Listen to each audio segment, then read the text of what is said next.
first and foremost, thank you for joining my show, and thank you for letting me use this amazing studio, man. Yeah, I appreciate you. Well, I appreciate you coming in, and I appreciate being on your show. I'm pretty excited about it. This is the first podcast show that I've been on where I'm not interviewing someone. Really? So you're the first. So I've only been a guest on a few podcasts, and I host obviously this podcast and interview a lot of people.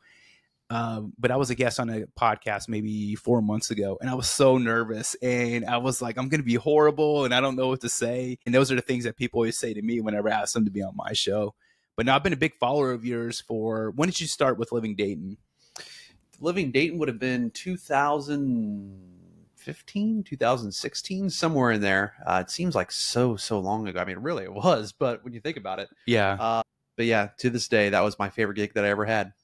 No, and we'll get to all that, but that's when I started following you because I've lived in Dayton so for 4 years this time, but I also lived here previously from 2012 to 2016, and just fell in love with the city and was a big follower of Living Dayton and all that. And so when I saw that you got picked up, it was awesome, man. But now I love what you're doing.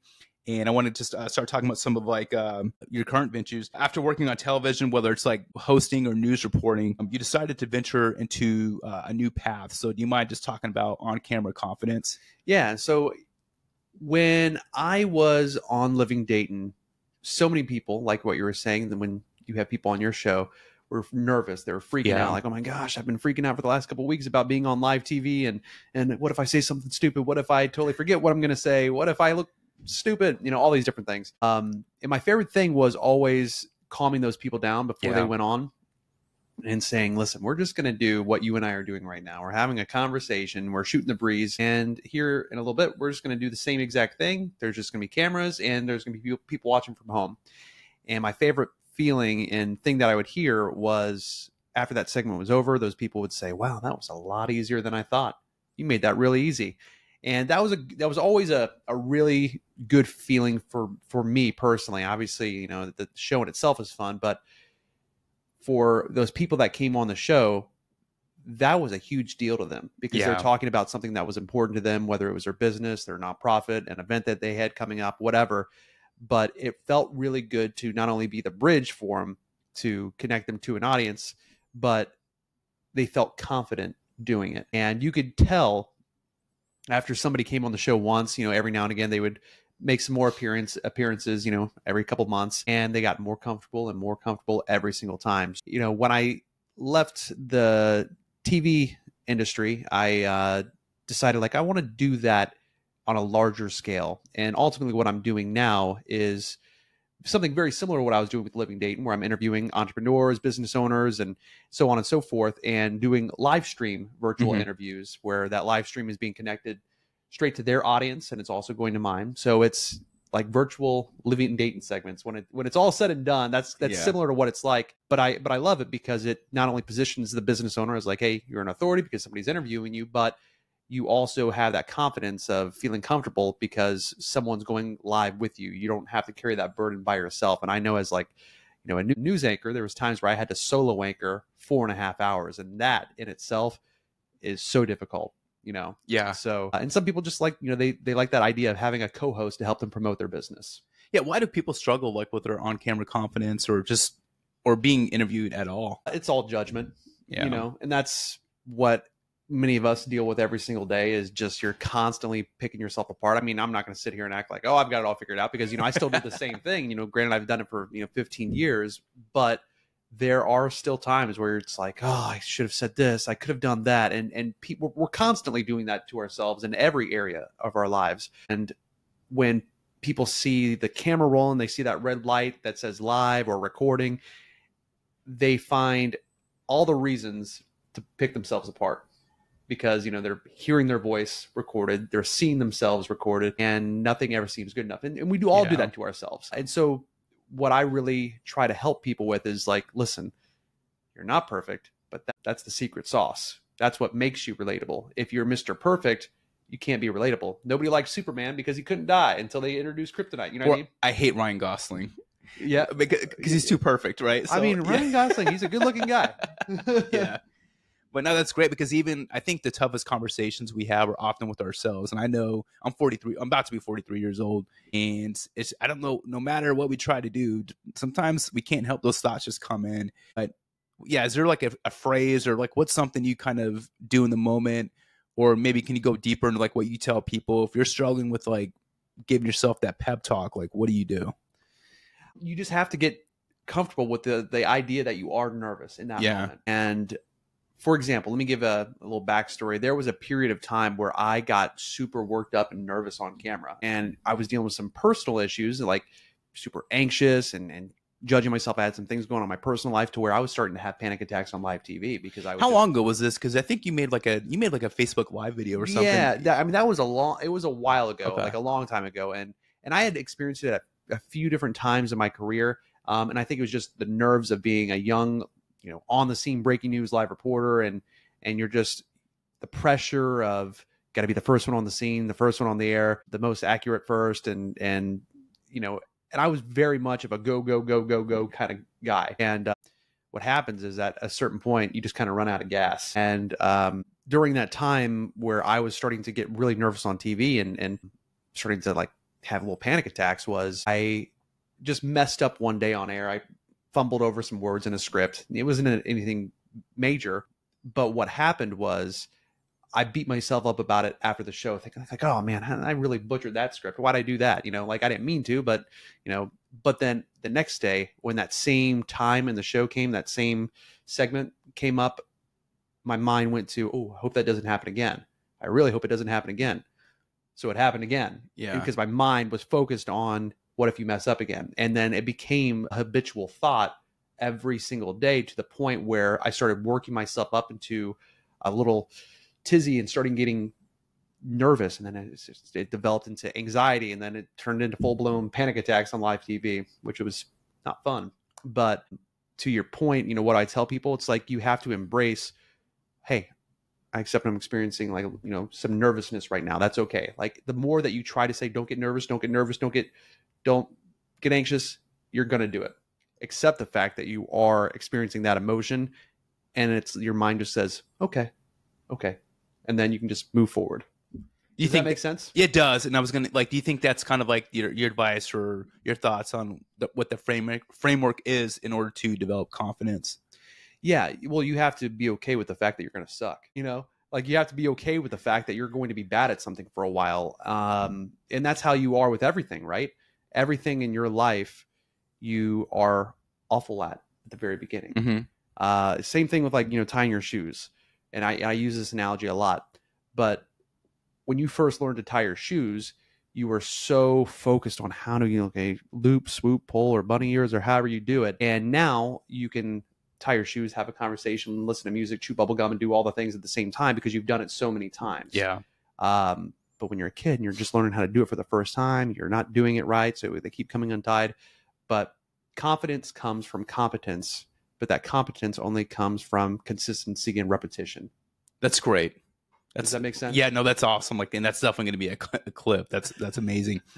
Do you have a favorite failure story, and then something that happened and it sucked at the time, but then now you're like, man, I'm so glad that happened? Well, my first job in TV was in Lima, Ohio, and my first role was a morning news anchor at this WLIO in Lima, and I went in there thinking like, oh man, I'm a morning news anchor in this, middle of nowhere, Lima, Ohio. And I was awful, like so bad. I was getting called into the news director's office all the time. Like, it's like, what's wrong with you? You can't even like speak correctly. Do you have a speech impediment? Like you can't even like get through a whole newscast without stumbling over your words, or, you look really awkward. You just sound stupid.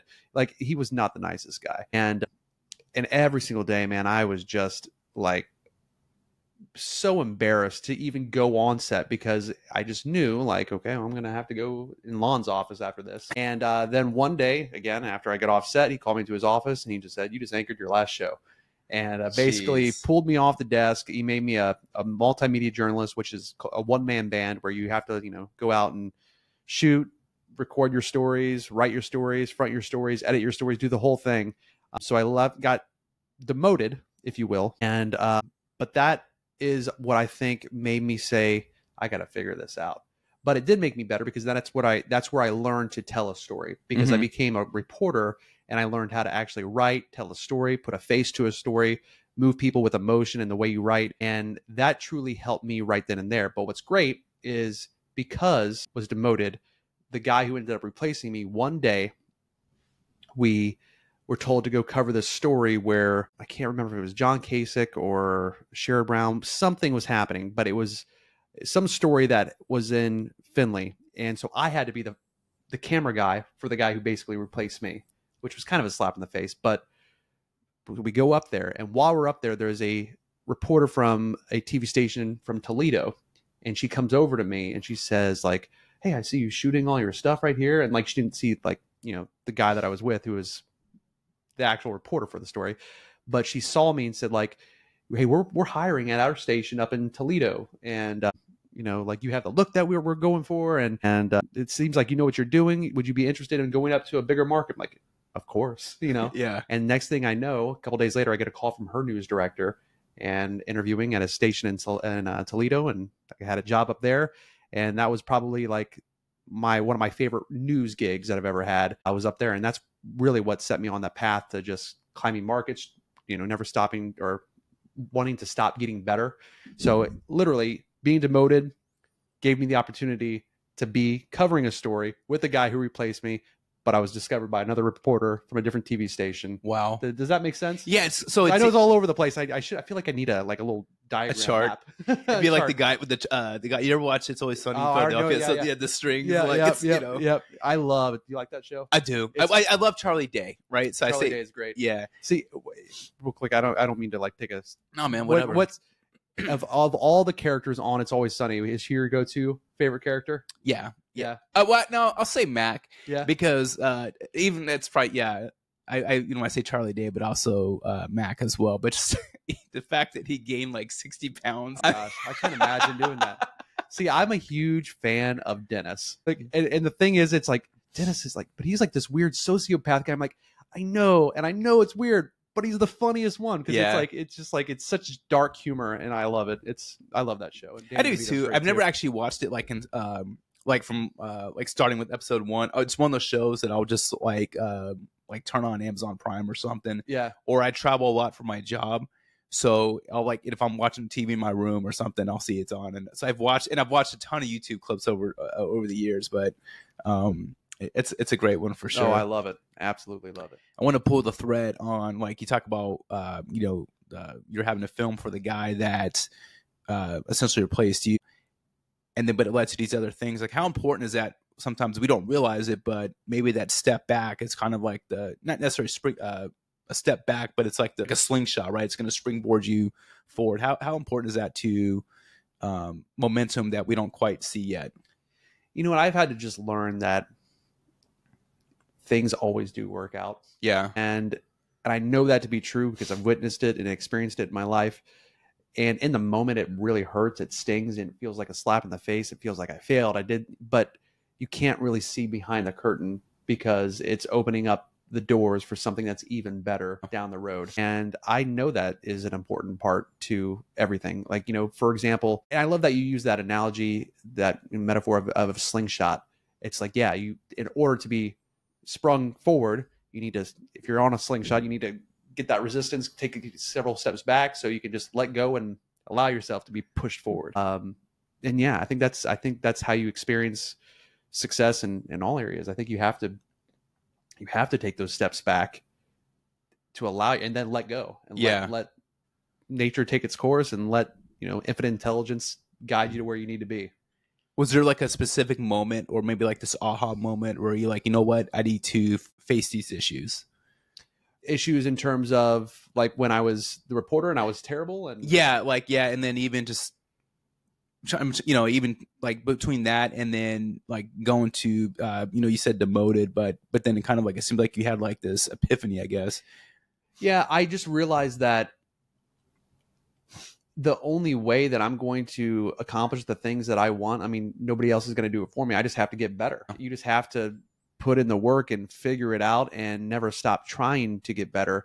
And again, easier said than done. It's very easy to find yourself being complacent and just going with emotions, which, I've found myself in that boat, a fair amount of times throughout my career, when you get just a little lazy and too comfortable. But when you're young and you're hungry and you really want to figure something out, because it's like, listen, my parents invested a lot of money for college, and it's like, I really want to figure out, like, how can I be good at this? And I remember being a young college student and intern and thinking, like, I want to be in that anchor chair one day, because I interned at Channel 2 in Dayton. And you were a teleprompter, or not, you were behind the teleprompter. Yeah, so I was running teleprompter for the anchors at Channel 2.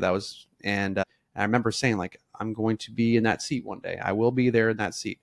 And I did the same thing with Living Dayton. I said, like, I'm going to be the host of this one day. And but I knew that, again, like, none of those dreams would come to fruition if I didn't, like, have the chops to deserve that role. Yeah. And so, I never stopped trying to just, like, get better, because, if I couldn't imagine getting that role, that I always wanted, and then getting demoted again. Yeah. So I was like, I'm not going to let that happen ever again. Was there anything, like, when you were, because you went to University of Dayton, right? Yeah. Right. So you were interning at, you said Channel 2 and working the teleprompter or behind the scene or behind the camera. Was there anything that you learned at that time and didn't realize that it would help you later on when you were, let's say the host of Living Dayton? Was there something like a thing you learned from behind the camera that, years later set you up for success? When I was running prompter, it was during the days of Mark Allen, which was an old news anchor there, and Notre Dame grad. That's, I think, like, so I told you years ago I did like a mock interview with him. That's right. And I did this whole research about him, and I don't know why. This is in 2013, March of 2013, that I did this like 5-minute interview. I remember reading that he was a Notre Dame grad, and I asked him a question specifically about Ohio State and Notre Dame and all that. And anyway, I don't know why I just told you that. Yeah, he's a cool guy, and I'm sure that he was tickled to death when you asked that. Yeah. I just already know. But what I learned was just the way he read stories, the way his inflection in his voice, the way that he was very calm, and how smooth he was from going from story to story. And just, he was such a professional. I mean, still is. I mean, he just isn't in the business anymore. And so I watched, that was my education of, like, this is how you be a news anchor. And again, like, I tried to model a lot of different news anchors. Like, I thought David Muir from ABC News was, like, just the coolest dude, and I was like, I even started like making, like, gelling my hair similar to him. I'm like, man, like, if he's like on network news and, like, I can tell he's successful, like, I got to embody that. And so, that's how you get good at anything, is just the fastest way to is just to model someone else. Like, don't try to be exactly like them, but what are the elements that you like about them? Try to throw that into your presentation. Yeah. So, like, you talked about you modeled your hair after him. I guarantee there's people right now. You have great hair. Oh, so thank you. There's people who probably like they want to, they style their hair just like yours. Oh man. Well, I need to coin a term for my hair then. I had a question. Like, this is one question I was going to ask, but I think you already answered it. But it was just, I'll say it anyway. If someone is trying to change their relationship with fear and anxiety, where do they start?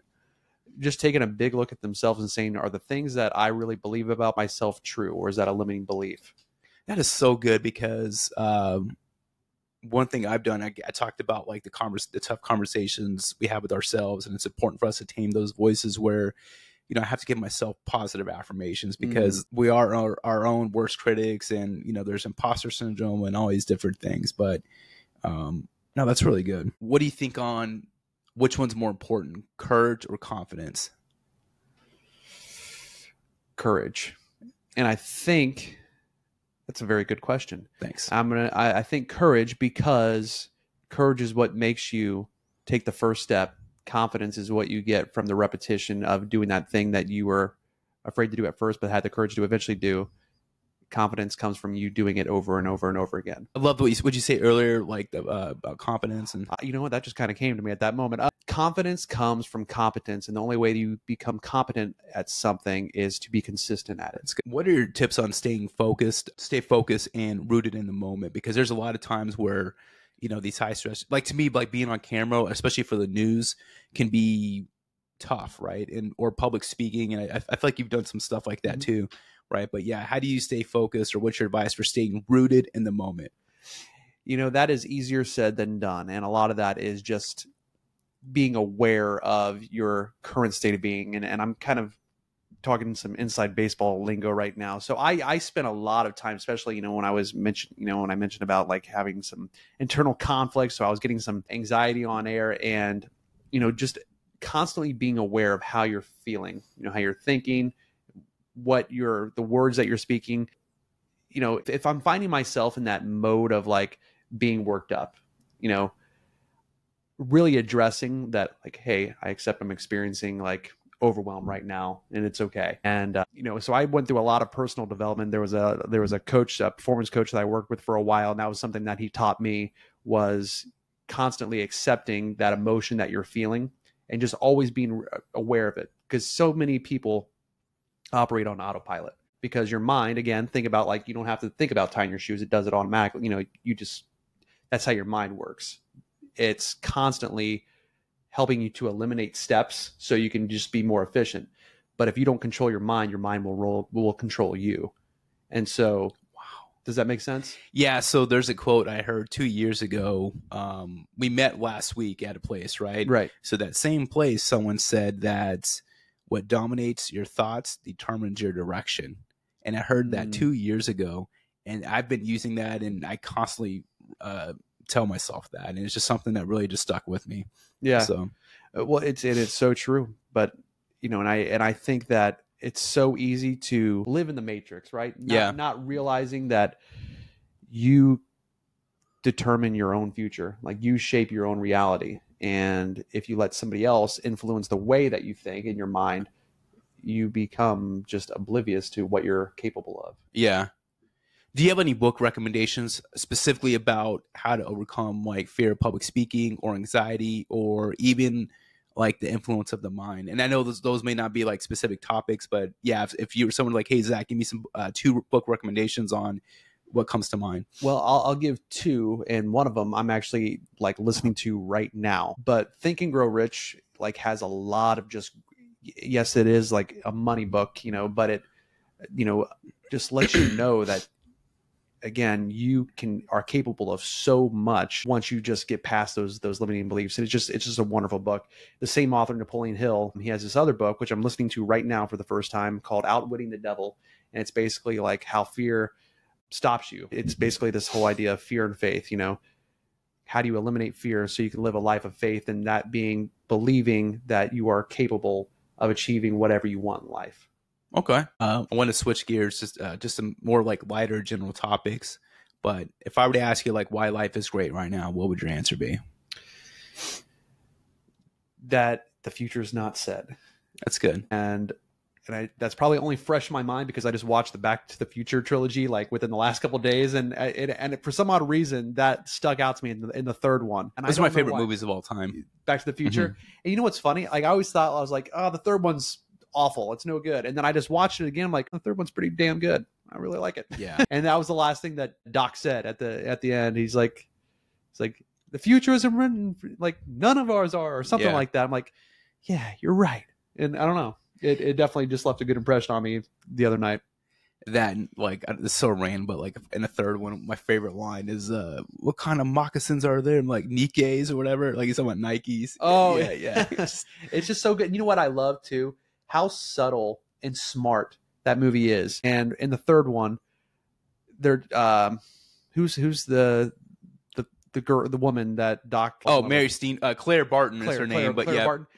Mary Steenburgen. I can't remember her last name, but well, and I love this little subtle thing, and they do it obviously in the original with Twin Pines and whatever. But like he said, like, oh, it was called Clara Ridge or something, Clara or Canyon Ridge, or Ridge or something like that. Yeah. And then like at the end of the movie, when Marty comes back to the future, it says Eastwood Ridge or something like that. Oh, that's right. Yeah. And it's not like obvious, but it's so clever. Yeah, it's smart. If there was a book written about your life, what would the name of that book be? Or if you would write a book, what would the name of that? What would you name? I don't know. What would the name of my book be? Yeah. You know what? I'm not sure. I'm gonna have to ponder on that one for a moment. Good, man. It's not coming to me. I would just say, like, go get him. Okay, well, if there was a movie made about your life, who would play you? I would. Let's just say I would have Ryan Gosling play me. Clearly, right? You know, so and The Rock play me. Of course. That's only appropriate. Honestly, I want it to be about my own time travel experience. That's what I want. I want a remake of Back to the Future, but if Marty McFly was Zac Pitts. So I told you I was at a conference last week, and there was and it was a military conference, but there was this girl. She was in the military. She has since got out, and she's an entrepreneur now. And she was on Shark Tank, and she basically created she did create this female bodysuit for female service members to wear. That's within regulations and this whole thing, right? But anyway, she was just teaching this class about going from being in the military to transitioning to civilian entrepreneurship. And there's probably at least 100 people like in this room. It was a breakout session from the overall conference.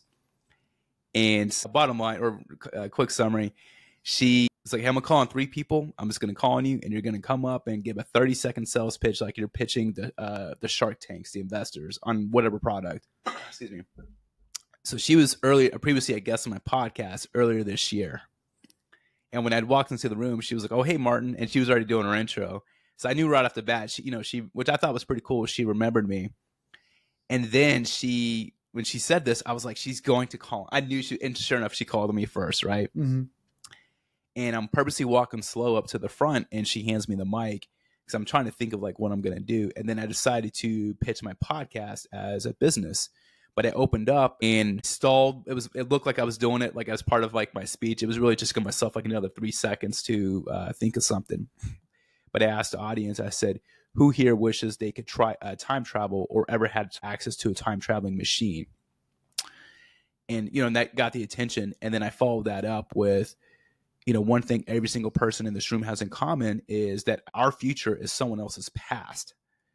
And podcasting is a vehicle to connect us to that past and make it feel so present and close at our fingertips at any time. That's pretty good. Say that one more time. Your future is someone else's past? Our future is someone else's past.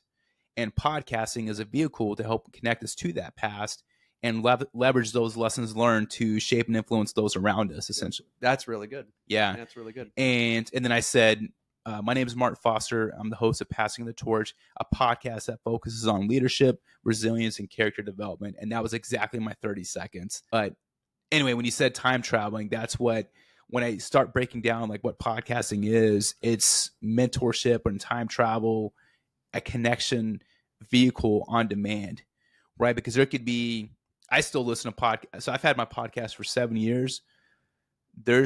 I've had people on and I'm like, man, I want to go back and listen to what they said, or even other podcasts that I listen to. And, I have a book in my bag and I was planning on showing you after this, but I'll take notes for myself. Like, Admiral McCraven as a generic example, said this in a podcast, and I'll go back and I'll have it saved to my library and listen to those. And it's just good, like that positive reinforcement. Mm-hmm. So. Yeah, no, there's nothing better than just picking someone's brain and learning from their experiences. Yeah. So at this stage in your life, back to you, because I went on a tangent about me, but at this stage of your life, what are you better at saying no to? That's still a constant struggle for me because Yeah. I'm definitely a yes man. And I've always been that way. And I've always been very much of a people pleaser. And that's something that I'm working on and really trying to know the value that I bring. And if it's not a good opportunity for both parties and it's really putting me in a more uncomfortable position, my natural tendency is just to do it anyway and say, yes, okay. But then I get resentful.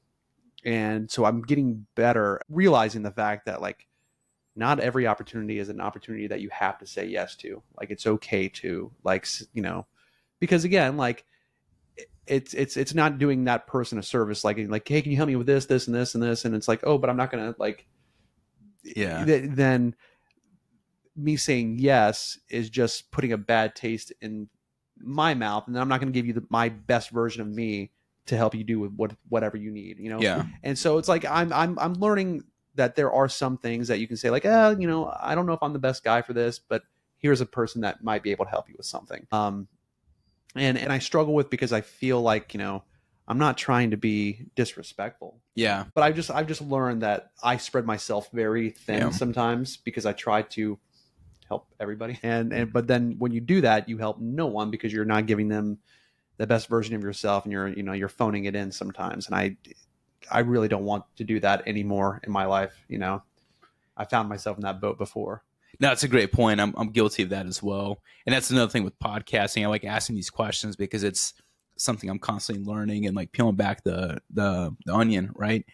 Different layers. And those are lessons I have to like, oh, that's a good answer. And I need to remind myself of that. So I want to play a name game.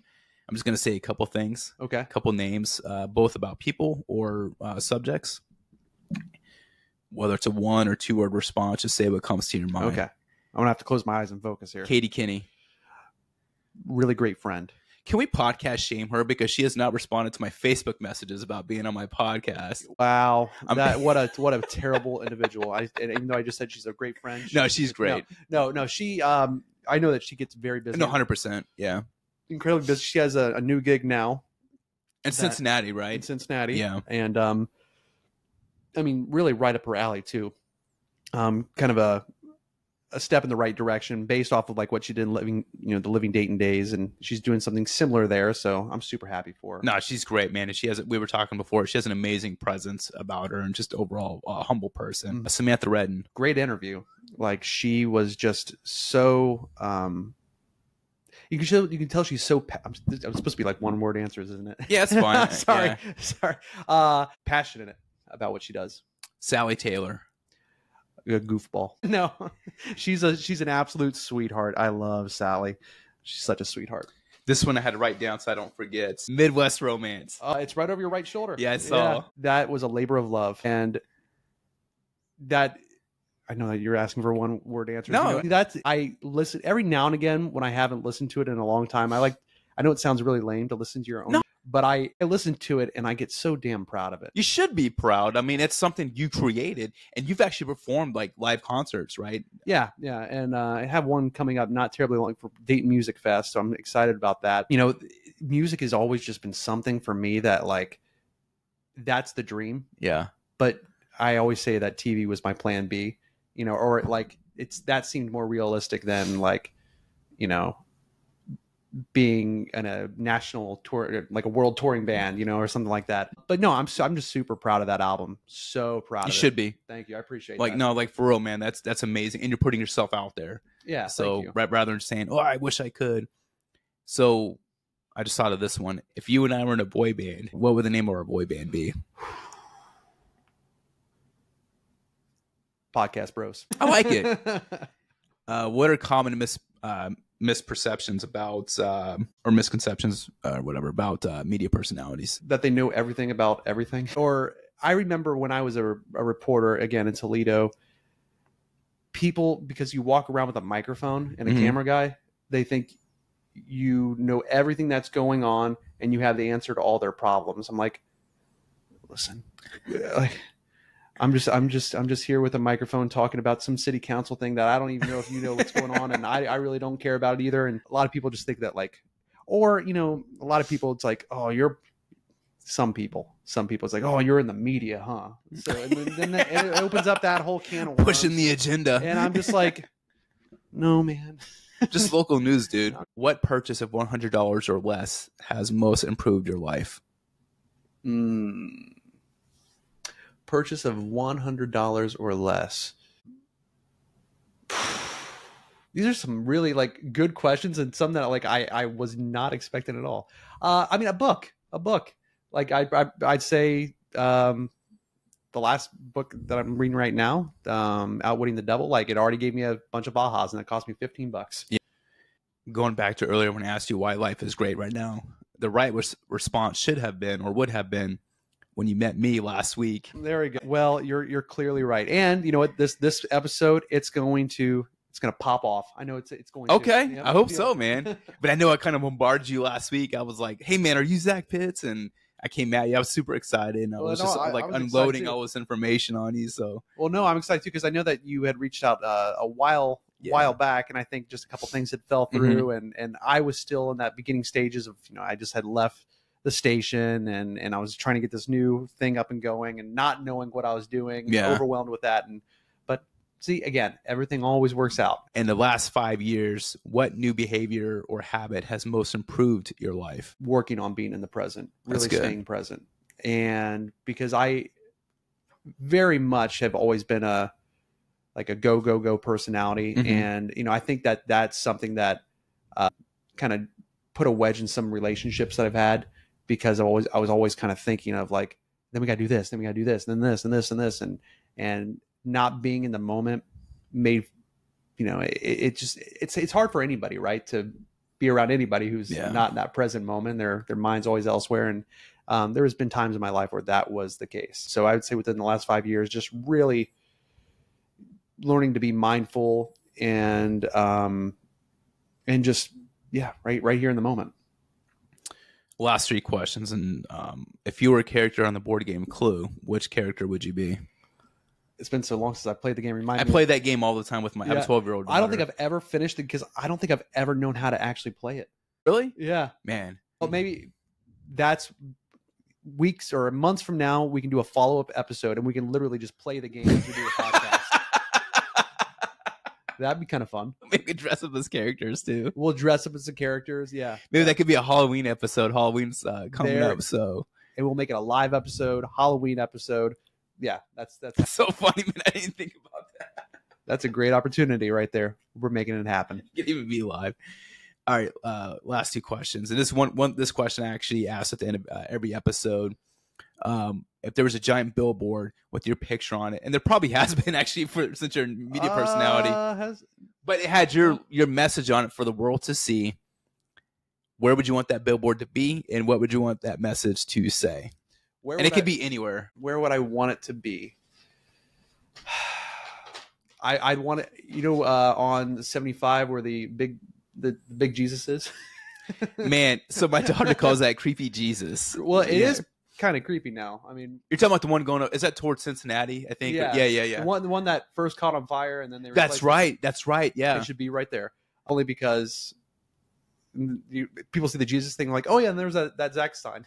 So it's easy to remember where it is. I wanted to say, get you some. Okay, man, that works. That works. I don't know. Get you some. Get you some. Yeah. I don't know where that came from. That's cool, man. Last question. I actually stole this question from a podcast that I follow, Justin Shank. He has a podcast, really great podcast, and he was a guest on my podcast recently. But at the end of your life, if you're on your deathbed, and imagine you've ever created is gone, right? So your coaching, all your stuff, you know, camera work, your media stuff, all these different things, your music, it's all disappeared, and you can only be remembered for one sentence. What would you want that sentence to be? Or